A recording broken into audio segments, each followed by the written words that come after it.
All right, good evening. Glad y'all are here. We're going to continue our study in the early chapters of the book of Proverbs. There's a poem. I'm not much of a poetry guy, but I like poetry that's humorous. Maybe it's not really the highbrow stuff, but there is a poem by Robert Service that is old. It's been around a long time.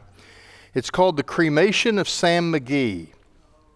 Oh yeah, you know this one? Sam and his partner Cap were gold miners in Alaska.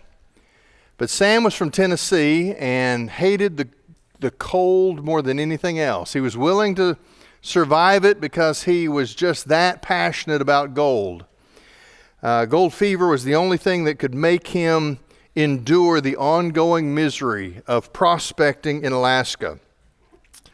When bad circumstances caught up with him and he was about to realize his worst fear, I want to read you some lines from this poem. He realized he was going to freeze to death, and his partner Cap retells this portion of the story. He says, "Well, he seemed so low that I couldn't say no, that he says with a sort of a moan, 'It's the cursed cold, and it's got right hold till I'm chilled clean through to the bone. Yet 'tain't being dead, it's my awful dread of the icy grave that pains. So I want you to swear that, foul or fair, you'll cremate my last remains.'" So sure enough, Cap endures hardship and has to dog sled the corpse to an old steamship that he can take to a place where he can finally secure the cremation of his partner, Sam McGee. He puts the body in the fire and leaves and comes back the next day. Finally works up the courage to open the door and just to make sure the job's completely done. And he says, "And there sat Sam, looking cool and calm, in the heart of the furnace roar. And he wore a smile you could see a mile, and he said, 'Please close that door. It's fine in here, but I greatly fear you'll let in the cold and storm.'" I thought of that poem as I looked at the second and third chapter of Proverbs. As we continue this story of the early chapters, these collections of Proverbs that have been assembled by Solomon, what we find is he's going to tell us that the benefits, the rewards of wisdom are so worthwhile that you need to pursue them. You need to chase them down despite any hardship, almost like a Tennessee prospector who survives the cold of Alaska for the prize that he's trying to secure. That's these 2 chapters. You say, well, 2 chapters, that's a lot of material. Yes, it is, so let's get on it. Proverbs 2 and 3 really kind of flow together, but I want to just walk you through, and I want to read these, even though there's a lot of verses, because whatever I might tell you in the course of a teaching time, the living, breathing power is always in the Word itself. So, 2 major temptations are given to us in Proverbs 2, and he starts with 4 verses. I've called this conditions required. They are conditional clauses. That is, they have their if clauses. And what we're going to see is he starts this litany of descriptions about the benefits, the rewards of wisdom, by talking about a decision that every young man especially, has to make at some point along the way. Look at the first 4 verses of chapter 2. "My son, if you will receive my words and treasure my commandments within you, make your ear attentive to wisdom, incline your heart to understanding. For if you cry out for insight and raise your voice for understanding, if you seek her as silver and search for her as hidden treasures, then you will understand the fear of the Lord and discover the knowledge of God." 3 attitudes necessary to be a prospector searching for wisdom. One is you have to make a decision to be an attentive listener. Make your ear attentive to wisdom. Incline your heart to understanding. You see, wisdom is not absorbed. It is captured. You're not smart because you're old. I mean, you're not wise because you're old. You're not wise because you're around wise people. Wisdom comes because you set your mind on becoming a wise man. Now, I hesitate to share this because I'm not setting myself up as the model of a wise man by any means. That would be a dangerous thing to do. But the first time I was ever really exposed to Proverbs, I had a youth pastor when I was a teenager who taught from the Proverbs, especially, he went through and taught the passages, all the passages that started with my son. Basically, he treated it as a manual for young believers. And as he taught his way through the my son passages, in chapter 1, verse 8, listen, my son, to your father's instruction. We see it now in chapter 1, in chapter 2, verse 1, my son, if you will receive my words. We're going to see it again in a little bit further down this chapter as well, or in the next chapter. In the next chapter. So he taught through the my son sections. And I remember I was 15 years old, and I started to pray that God would make me someday to be a man of discipline and a man of wisdom. And I would say, and this is the part I hesitate to say because I don't want you to say, well, that prayer request never got answered. But I wouldn't say every single day of my life, but I would say almost every single day since I was 15. I've asked God to make me a man of discipline and a man of wisdom.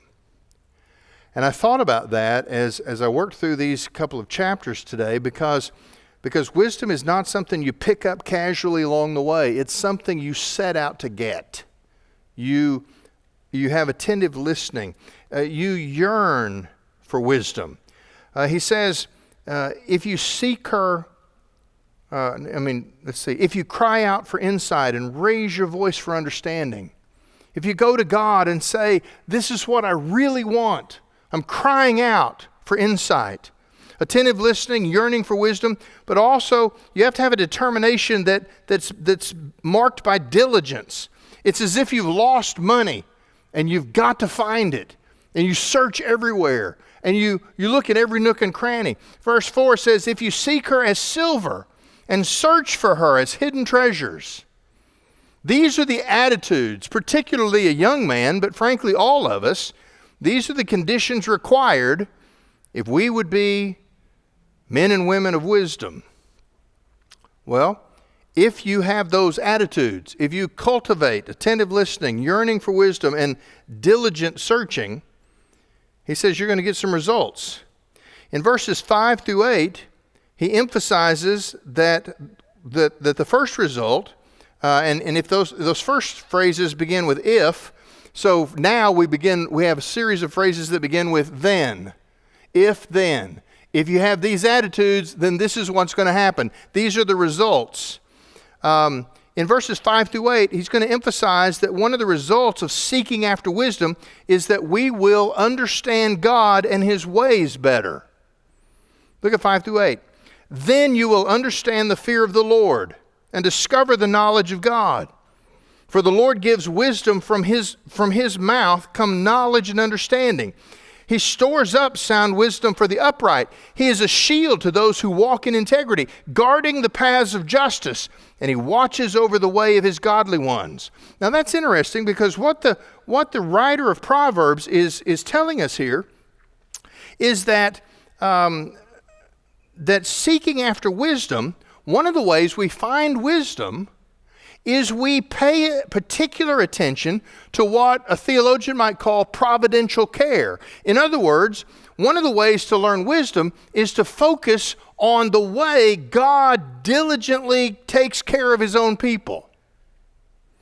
In other words, if we want to know the ways of God, one of the most obvious places to begin looking is the way God takes care of his own. Now, what's interesting about that is somebody who is not seeking wisdom, somebody who has suppressed the truth of God, to use Paul's phrase from Romans chapter 1, someone who doesn't believe that there is meaning in life, doesn't believe that there is a God behind human circumstance. They see the same things we see, but they don't find anything particular in those. In fact, the ancient world, they believed that we were driven through life by fate. Fate was sort of an impersonal force. It set the course that people followed. It put barriers in their way, so they had to take a left turn instead of a right turn. And you sort of followed a deterministic pattern that led you wherever the fates were going to take you. Except for those of us who begin with the fear of the Lord, the reverence of God as the master of all things, creator, redeemer, sovereign ruler. With that presupposition in place, if we want to understand the way God works, we look particularly at the way he takes care of his own people. You see, he stores up sound wisdom for the upright. He's a shield to those who walk in integrity, guarding the paths of justice, and he watches over the way of his godly ones. It's fascinating. I don't know how many times in my life I've talked to people and they're really put out by the testimony of believers. You know, people will say, well, you know, God just met our need. No, he didn't. Your neighbor brought you food when you didn't have food.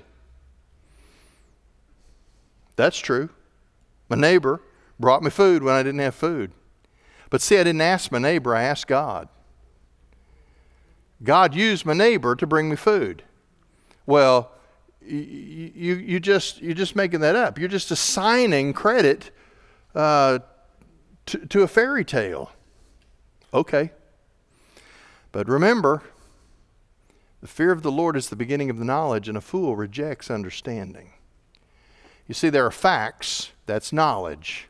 Understanding is arranging the facts so that we make sense of them. There's meaning and purpose to them.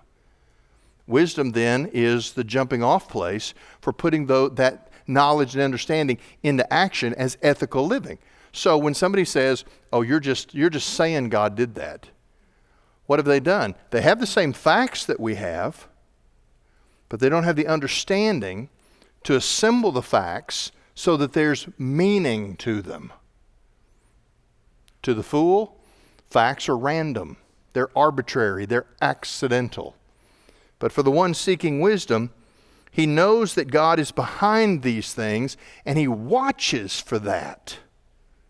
Because it's a way that we gain insight into the things of God and the ways that he works. In verses 9 through 11, he says, first 5 through 8, we'll understand God in his ways. In verses 9 through 11, he points to the proper and careful behavior of our life. Listen to these verses. Then you will discern righteousness, justice, and integrity, and every good path. For wisdom will enter your heart, and knowledge will be delightful to your soul. Discretion will watch over you. Understanding will guard you. In other words, when we begin to seek after wisdom, and we look for it in the ways that we can observe God providentially taking care of his own people, what that does in us is it creates a moral discernment that allows us to escape a couple of the common characteristics of our generation. Wisdom helps us escape what I would call nonsensical thinking.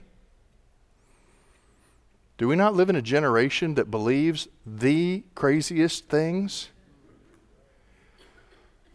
Preschoolers need to be exposed to drag queen story hour. Well, I've got an article from the Washington Times that I'm going to reference in this week's Truth Currents that is basically an explanation of why exposing preschoolers to explicit sexuality is a good thing. Folks, it's nonsense. But what does Romans chapter 1 tell us? That because we suppressed the truth of God that is obvious to those who look, God gave us over to nonsensical thinking. Well, how do we avoid being caught up in the nonsense of our generation? We pursue wisdom. It creates in us moral discernment. The other problem, besides nonsensical thinking, is what I would call careless immorality. That is, sins that our culture doesn't even identify as sins. So it's real easy to just go along to get along. One writer called this sure-footedness, moral sure-footedness. But Mom, everybody's doing it. What was your mama's answer if you had a good mama? Doesn't matter if everybody's doing it, you're not going to do it. My kids heard me say many times in answer to that argument, but everybody's doing it. Really, everybody's doing it. What, is their last name Gabbert? Because Gabberts don't do that. They'd roll their eyes and walk off and pout, but the bottom line was wisdom helps us not only recognize nonsensical thinking, but it protects us from careless immorality. It gives us a sure-footedness in the moral realm. Well, the bulk of this chapter then is an illustration of these principles. Beginning in verse 12, he's going to talk about two tempters, two examples of the major categories of temptation that come to us. The first, he's going to talk about the evil man, and then he's going to talk about the evil woman. Look at beginning in verse 12. To rescue you from the way of evil, from a person who speaks perverse things, from those who leave the paths of uprightness to walk in the ways of darkness, who delight in doing evil and rejoice in the perversity of evil, whose paths are crooked and who are devious in their ways. You see, he says discretion, this moral sure-footedness that comes with wisdom, it will protect you from the two major tempters that approach you in life. Now, he's talking particularly to young men, but every lesson for a young man here has application for all of us. He says the first category is the evil man. He is a criminal who promises easy money. It says, I'll rescue you from the way of evil, from a person who speaks perverse things. That word perverse means distorted values. In other words, a person who values things that God does not value. That's perversity. That's a great biblical definition of something that's perverse. It's a value opposite to godly values. He says wisdom will rescue you from a person who speaks that way. You'll recognize that what he's proposing is a problem, is a danger. Listen, this is not just for young men. This could be at any stage of life. This is the guy who comes with the get-rich-quick scheme. This is the guy who has a surefire way that you need to jump into his next venture with him. There's going to be plenty in Proverbs. We're not going to get to all of it because we're only going to do the opening chapters. But Proverbs has a lot to say about following a fool into a financial dealing. That's a recipe for disaster. Here, he's not talking specifically about finances, but that would be included. Those who speak perverse things, those who leave the paths of uprightness to walk in the ways of darkness. This is almost parallel to their very first Psalm, Psalm 1. Because Psalm 1 is a contrast between the man who is planted like a tree next to the river, and he's strong, and he has the word of God, and versus the man that walks in the paths of darkness and is unstable and always fending off the next crash and burn moment. This is the kind of tempter who delights in doing evil and rejoices in the perversity of evil, whose paths are crooked and who are devious in their ways. This man of distorted values is a criminal promising easy money. He has abandoned the straight path, the way of uprightness. Now, how can you avoid being swept up, wrongly persuaded, convinced to do something that you have a little uneasiness about? Well, if you've been a person in pursuit of wisdom, wisdom gives you the moral sure-footedness to recognize this proposal for what it is, something devious and perverse. That's the evil man, but there's also an evil woman. This begins in the next verse. He says, this discernment that comes from wisdom, it is to rescue you from the strange woman, from the foreign woman who flatters with her words, who leaves the companion of her youth and forgets the covenant of her God. For her house sinks down to death, and her tracks lead to the dead. None who go to her return, nor do they reach the paths of life. It's interesting. The evil man has abandoned the straight path, but here we have an evil woman. She has abandoned the covenant of her God.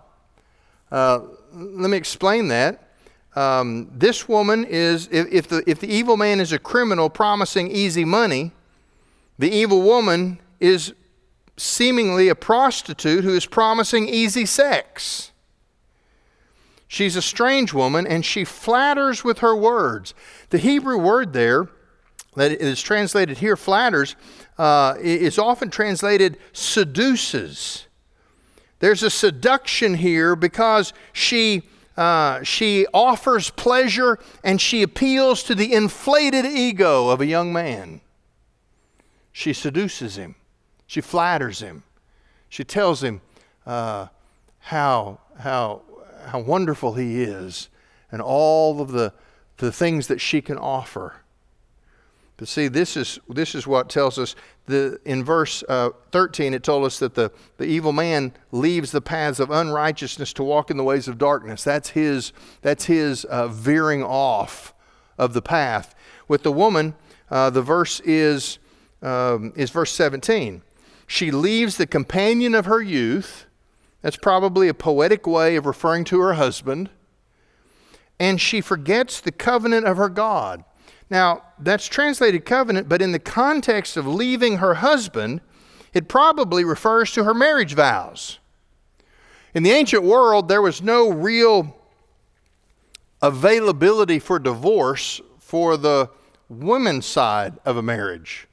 Men could divorce their wives, but women didn't really have that option. So a woman who was determined to break her vows, to go in a different direction, either abandoned her husband physically by running away, or abandoned him morally by rejecting the vows that she had made to him and to God. This is a woman who has become a prostitute, and she is a tempter.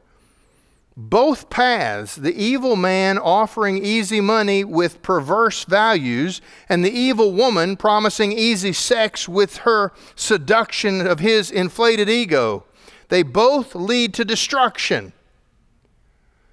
One leads to destruction by moral decay. That is, you get on that path of darkness with the criminal, your mama told you that you become like who you hang out with. You get on that path, it's hard to get off that path. But by the same token, speaking about this woman and her sexual temptation, he says her house sinks down to death and her tracks lead to the dead. None who go to her return, nor do they reach the paths of life.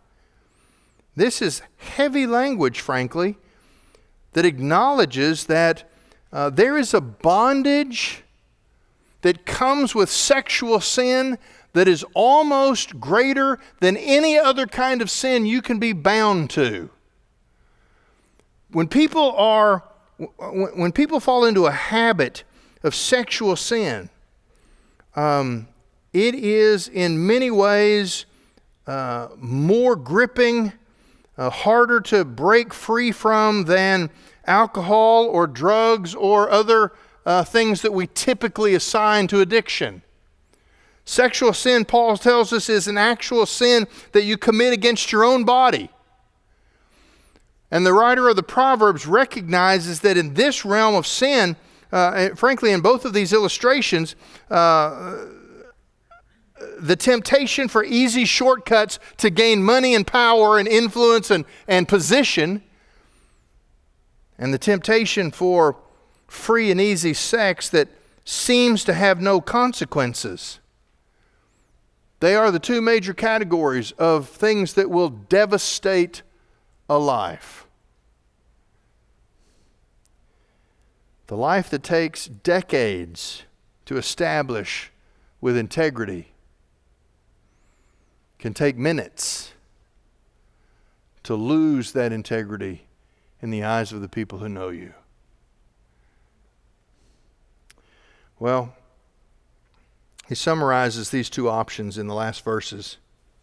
Verse 20, so you will walk in the way of good people and keep to the paths of the righteous. For the upright will live in the land, and the blameless will remain in it. But the wicked will be eliminated from the land, and the treacherous will be torn away from it. You see, in every situation, we go to Corinthians and we find Paul saying that God will always make a way of escape in every temptation. There is always two choices. There is the choice to give in, to wander off of the path of uprightness and follow the tempter who offers easy money, easy power, the perversity of evil, that is the value of something wicked. Or there is the appeal to lust in our physical appetites that will take us into a different kind of bondage, but just as severe. We have two choices in every decision. If we go all the way back to the Old Testament, the books of the law, in Deuteronomy chapter 8, what the writer of Proverbs is doing is precisely what Moses was doing when he was first instructing Israel on how to follow God as a nation, how to choose generation by generation, family by family, individual by individual, how to choose the good over the evil.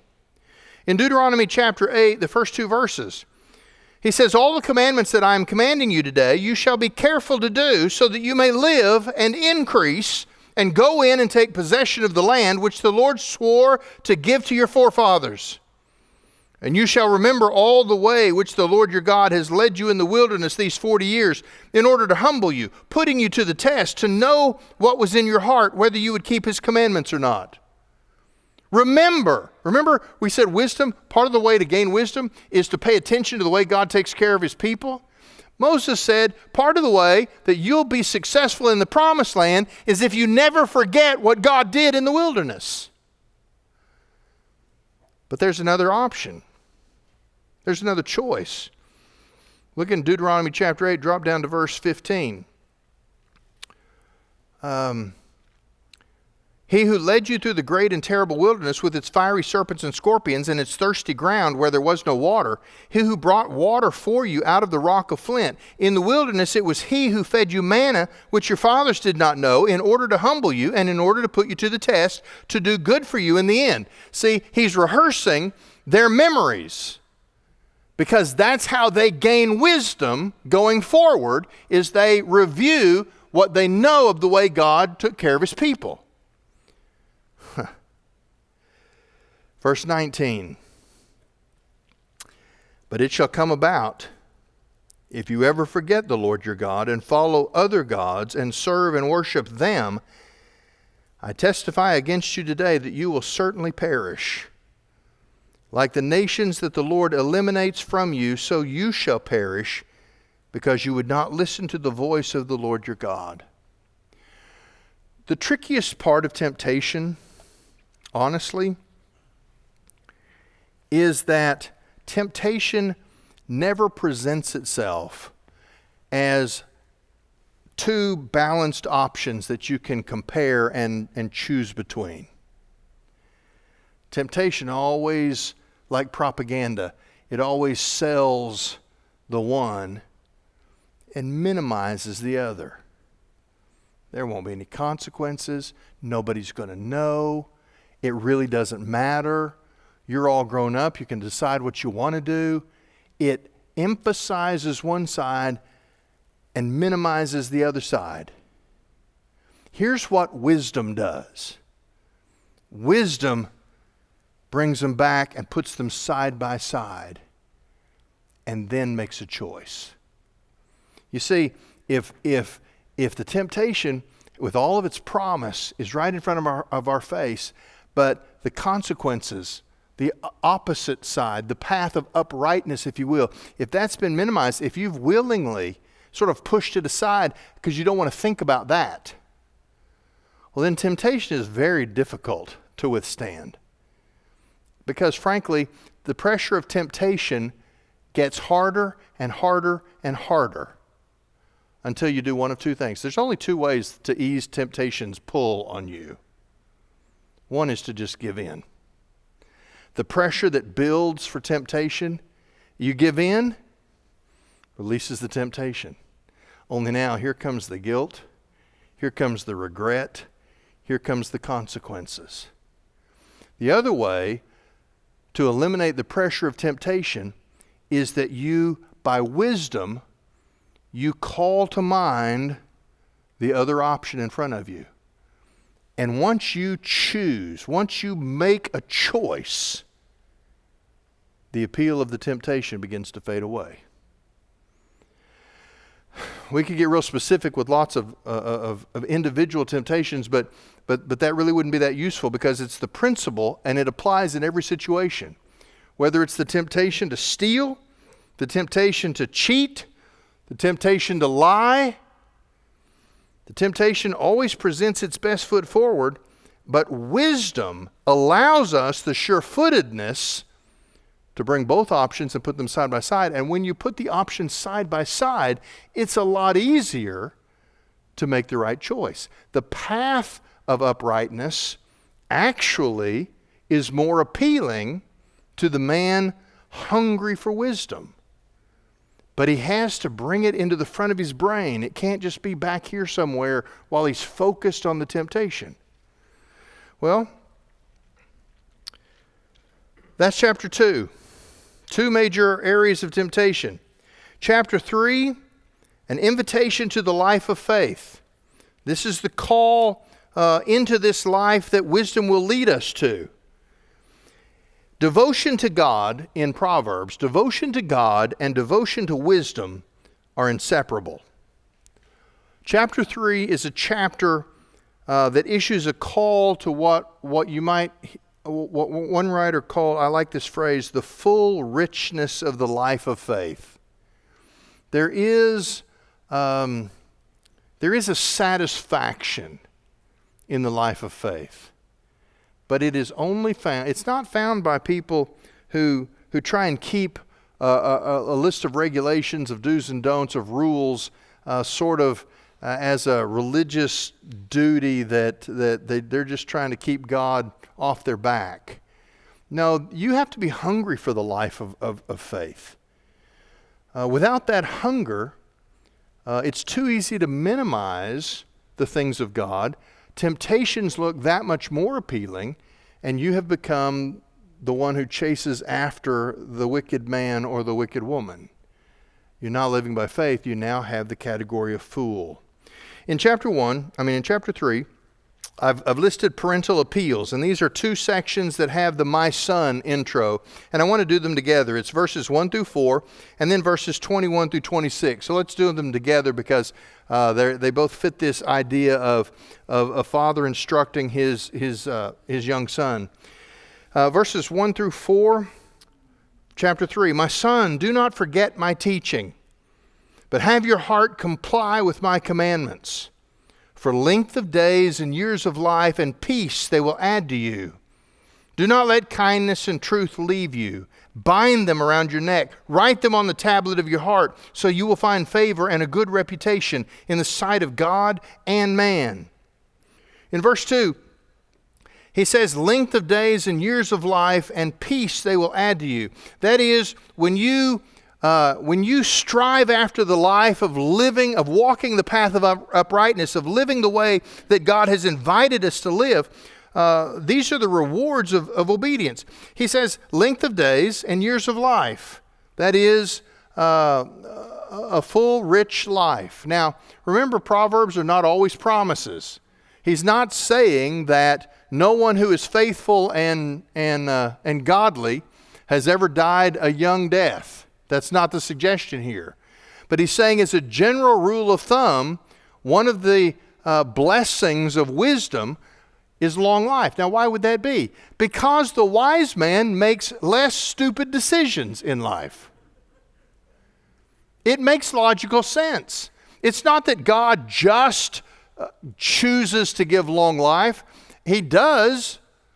Long life comes from God. Every breath we take comes from God.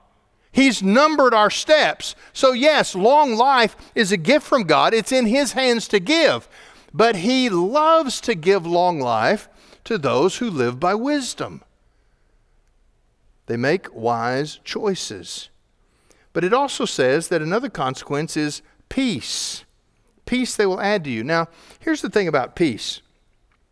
If you're a follower of Jesus Christ, peace is a part of the package. Okay? I talk to people in counseling situations regularly who are struggling with anxiety or fear or a laundry list of other things.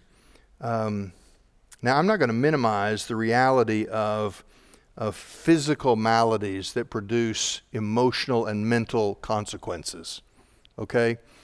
I learned a long time ago that sometimes depression, sometimes anxiety, they are actually emotional and mental manifestations of physical problems. The body in some way doesn't function correctly, and these are some of the product of that malfunction, if you will. But what the psalmist, what the writer of Proverbs is here talking about is not so much the kind of peace that we have in Christ. We have peace because Christ in us, that's sort of the definition of peace. This is the word shalom, but shalom is not automatically translated peace. Sometimes it's translated wholeness. I like that. I think what he's suggesting here is that the one who follows with his heart the commandments of God, in other words, the one who intentionally, daily pursues wisdom, who strives to walk in the path of uprightness, in the right hand and the left hand of wisdom, she gives long life, but she gives an unfractured life, a life of wholeness, a life of satisfaction. I think that's what shalom means best in this verse. He says, "Do not let kindness and truth leave you. Bind them around your neck, write them on the tablet of your heart." These are poetic ways of saying we're not talking about your external actions only. This is a matter of internal character. Become Christ-like. Don't behave like Jesus. Become like Jesus. If you become like Jesus, you will behave like Jesus. But if you just behave like Jesus without becoming like Jesus, you won't do it very long, because you can't sustain a Jesus life without Jesus' character. Bind them around your neck. Write them on the tablet of your heart. And what will happen? You will find favor and a good reputation in the sight of God and man. I love this verse. I love this verse because what it tells me is that wisdom is recognizable by other people. The older you get, when you're pursuing wisdom, the wiser you should get. And as your wisdom is a visible, tangible, recognizable character trait of your life, the wicked man and the wicked woman maybe have less interest in tempting you because they know that there's no appeal that they can offer that will sway you from the life that you put on display on a daily basis. It doesn't mean that we ever get to the place where we're immune from temptation. But there's a reason these are addressed to young men, because they're just trying to figure this out. Old men, typically the Bible assumes that old men who have walked in the way of truth and faith, they should have some level of immunity, if you will, simply because they are soldiers so well trained in the battle that minor skirmishes are no longer a threat to them. A good reputation in the sight of God and man. Well, drop down to verse 21. Let's see this second parental appeal. Verses 21 through 26. My son, see that they do not escape from your sight. Comply with sound wisdom and discretion, and they will be life to your soul and adornment to your neck. Now see, verse 22 is very similar to what we saw in verse 3. Bind them around your neck, write them on your heart. Verse 22, they will be life to your soul and adornment to your neck. Again, we're talking about visible characteristics that have become not just external display, but they have an internal source. Verse 23, then you will walk in your way securely, and your foot will not stumble. When you lie down, you will not be afraid. When you lie down, your sleep will be sweet. Do not be afraid of sudden danger, nor of trouble from the wicked when it comes, for the Lord will be your confidence and will keep your foot from being caught. I love verses 23 and 24 in particular. Now again, this is a general observation. It's not a hard and fast promise for every situation. But in verses 23 and 24, let me read it again. You've pursued a lifetime of wisdom. You've searched for it like a prospector who endures any difficulties because his heart is set on the gold that he hopes to find. If you live your life that way, then you will walk in your way securely and your foot will not stumble. When you lie down, you will not be afraid. When you lie down, your sleep will be sweet. What's he suggesting here? He's saying that a life lived with wisdom is a life that has personal security and freedom from anxiety. He says you won't have sleepless nights. My favorite part of those two verses is you will walk in your way securely and your foot will not stumble. You know, that draws my mind to the benediction in the little one-chapter book of Jude in the New Testament. Jude finishes that book about contending for our faith in a culture that hates truth. And he offers a prayer, a benediction, an invoking of God's blessing on his people. Now to him who is able to keep you from falling? No. Now to him who is able to keep you from stumbling. See, a fall is a full-fledged crash. A stumble is just a trip. It precedes a fall. You generally stumble before you fall. But Jude says, I'm asking blessing on you from the one who can keep you from even stumbling. Well, how does the Old Testament represent that? The life of wisdom. Your foot you'll walk in your way securely. Your foot will not stumble. What I'm trying to point out here is that wisdom is not simply an interesting topic that's covered in one little poetic book in the Bible called Proverbs. It is to be a way of life for us, a passion, a hunt, a daily search. We are prospecting for wisdom in all of our circumstances. Only here's the thing. The prospector for gold in Alaska has no guarantee that the survival of the difficult circumstances will ever actually guarantee that he finds gold. But Proverbs tells us that the one who sets his heart on wisdom, that has attentive ears, the one who yearns for it, the one who seeks it with diligence, she will be found. And there will be consequences that are positive, that are wholesome in our lives because of it. Well, let's go back up in the chapter to verse 5. Piety commended. In verse 5, and this is probably, of these two chapters, these are the verses that you've probably heard of. This is one of the more familiar brief sections of Proverbs. Verse 5, trust in the Lord with all your heart, and do not lean on your own understanding. In all your ways acknowledge him, and he will make your paths straight. Do not be wise in your own eyes. Fear the Lord and turn away from evil. It will be healing to your body and refreshment to your bones. Now, I love this because what he's doing in this little section is he is giving us admonitions with then explanations of how it works. We probably maybe have memorized verse 5. We quote it by itself all the time. Trust in the Lord with all your heart and do not lean on your own understanding. That's a great verse to memorize. But really, you got to have 5 through 8. It's kind of a package deal. And let me show you what I mean. Trust in the Lord with all your heart. Do not lean on your own understanding. In all your ways, acknowledge him, and he will make your paths straight. What is he saying in those two verses, that series of statements?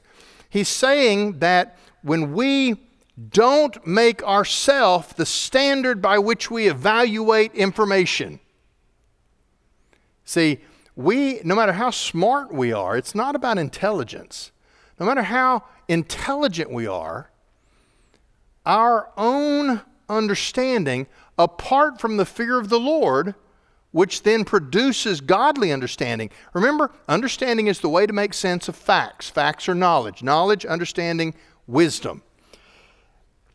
If we try and organize facts without the fear of the Lord, helping us have a perspective that puts facts in order and makes sense because we have understanding that comes from the Spirit of God, what we've guaranteed is we will never find wisdom, because if we order the understanding based on our own limited and finite ability to assess the world, we can't get to the end result that we're hoping for.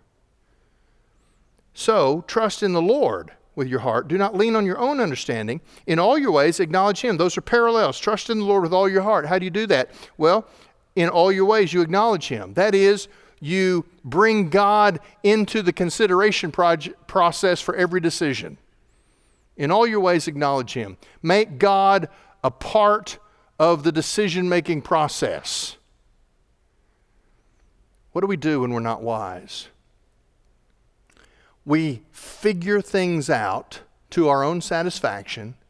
Then we set off down a course, and at the last minute we say, oh, and Lord, will you bless me?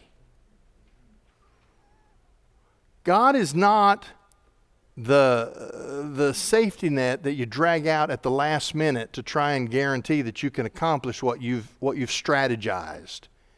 These verses are saying when there's a decision, God is allowed into the conversation up front because it's his wisdom that we draw from. It's his understanding that helps us process the meaning, the sense of the facts.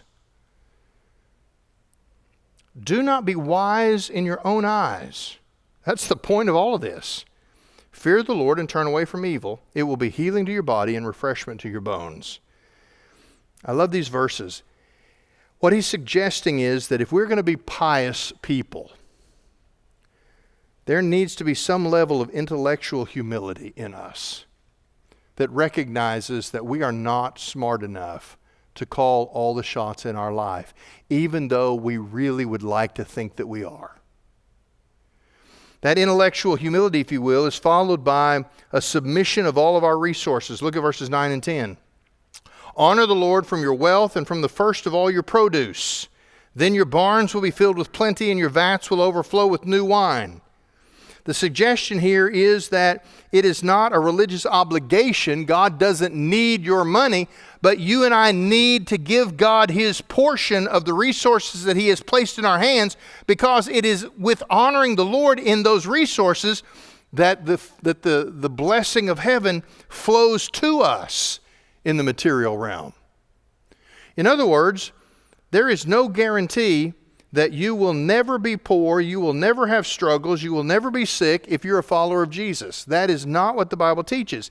And yet, the Bible does teach that if you walk with Him, in general, you're better off in every physical realm.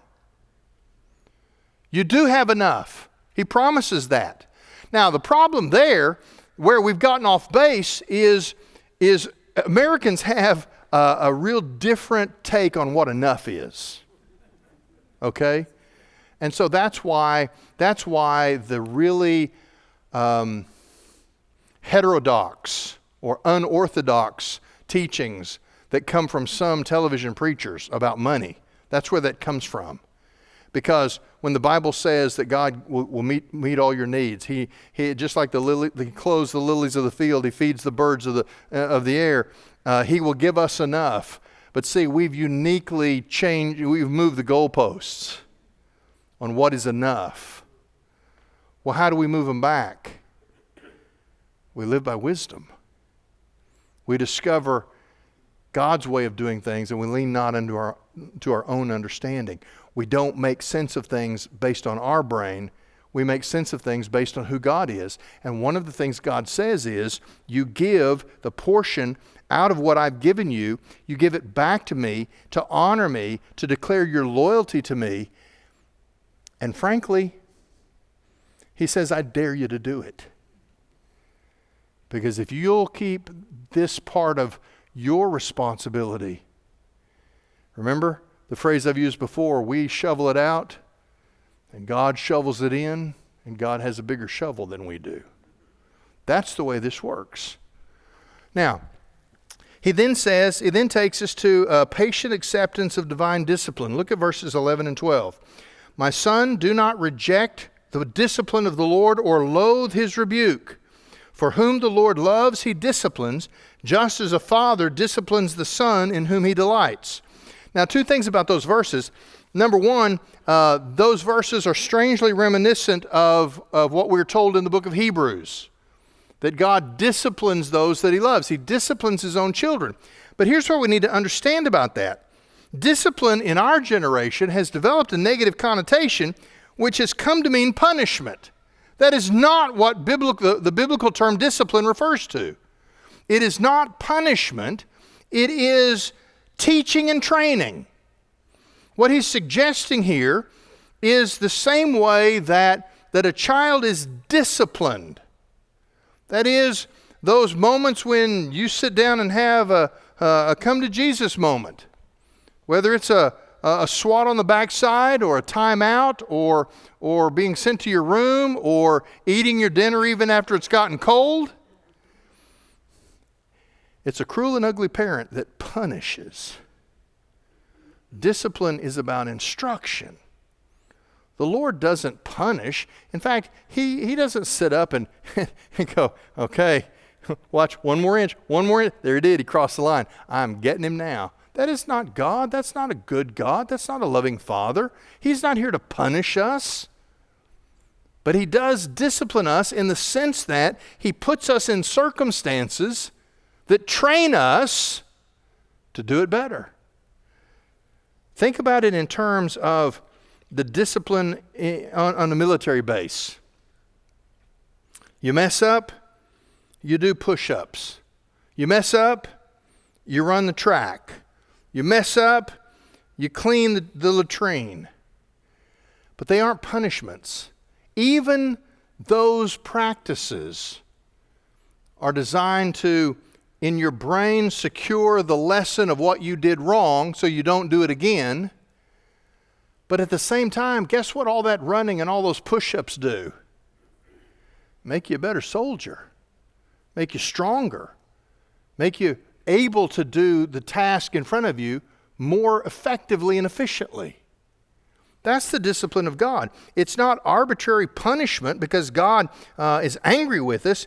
It is training designed to correct our faulty thinking so that we don't do something again. But even the discipline helps us become something that we couldn't be otherwise. It makes us better.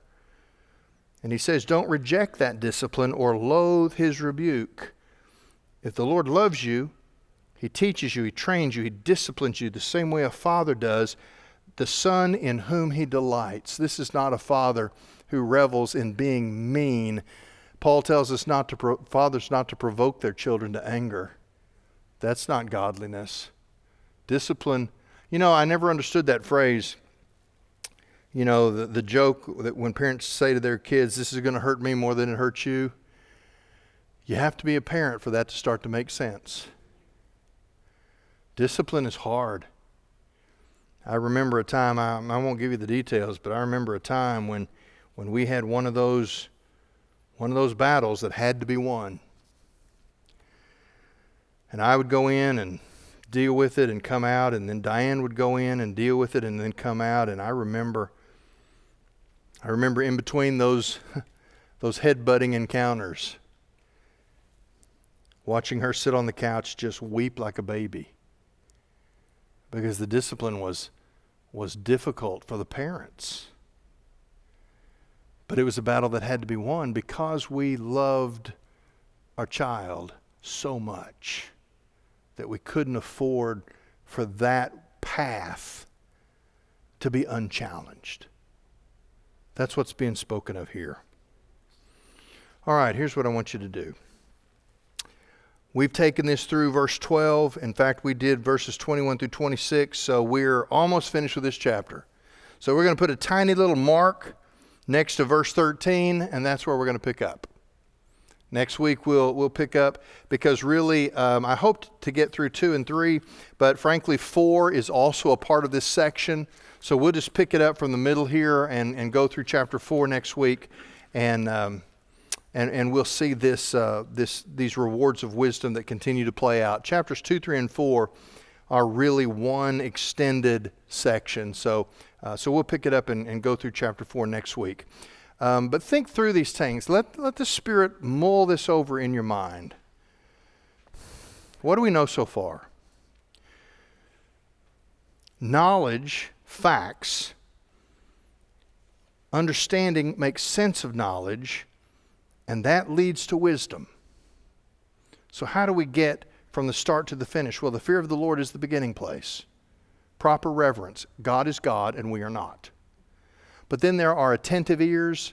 There's a heart that yearns for wisdom. There's a diligence to search for it. How do we search for it? We watch the way God takes care of His people.